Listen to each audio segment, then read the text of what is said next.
बड़े ही आश्चर्य का विषय है कि इतना इंटेलिजेंट, इतना पावरफुल आदमी भी गलत रास्ते का चुनाव करता है। वो बाद में हम उसे रावण कहते हैं।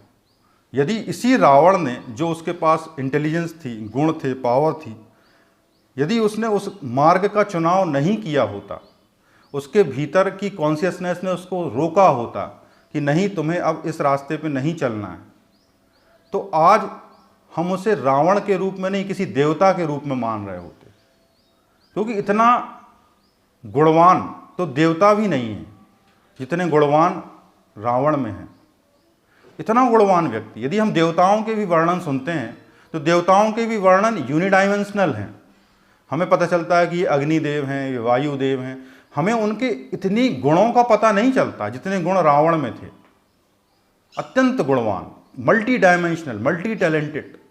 जो व्यक्ति इतना पावरफुल है, राजा है, उसके बाद वेल लर्नड भी है, वेल रेड भी है, वो शिव स्तोत्र की रचना करता है, वो कवि भी है, ऐसा इंटेलिजेंट व्यक्ति भी कुमार्ग पे चल देता है। ऐसा इंटेलिजेंट व्यक्ति भी ऐसे रास्ते पे चल देता है कि युगों युगों तक उसको एक विलेन के रूप में पूजा जा रहा है। आज वो हीरो के रूप में पूजा जाता, लेकिन हुआ क्या, आज हम उसे एक विलेन के रूप में मान रहे हैं, क्योंकि उसका चुनाव गलत था। कहीं ना कहीं वो एक ऐसी चीज चुन बैठा जो उसके विनाश का कारण बना। जब हमारे भीतर की शक्तियां बड़ी हो जाती हैं, तब हम उन्हें अपना समझ बैठते हैं। आपका टैलेंट, आपकी पावर, आपकी मनी पावर, आपकी ब्यूटी जो भी है, वो डिवाइन या डिविनिटी की दी हुई है, और ये हम भूल बैठते हैं। तो रावण में यही तो हुआ। रावण ये भूल बैठा कि जो भी उसके पास है वो शिव की कृपा से है।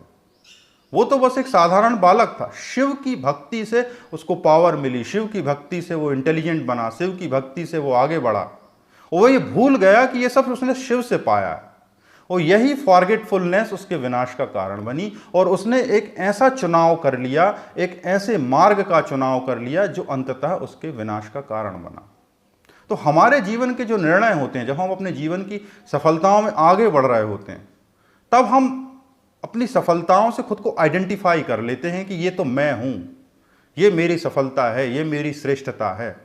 और जब हम अपने आप को वैसा आइडेंटिफाई कर लेते हैं, तब होता क्या है, हमारे निर्णय गलत दिशा में जाने लगते हैं। क्योंकि हम ये भूल बैठते हैं कि इन सफलताओं का कारण हम नहीं हैं।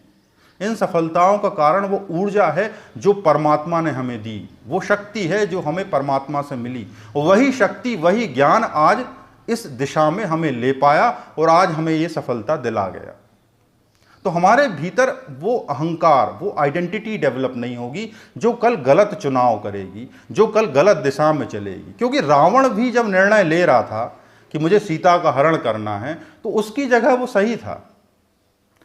वो, यदि आप उसके परिप्रेक्ष्य में देखें, तो उसे अपने सही गलत में जो भी चुनाव उसने किया होगा, उसके हिसाब से वो सही था कि मेरी बहन है, उसके साथ दुराचार हुआ और मुझे उसका बदला लेना है। तो वो, उसके लिए वो चुनाव था।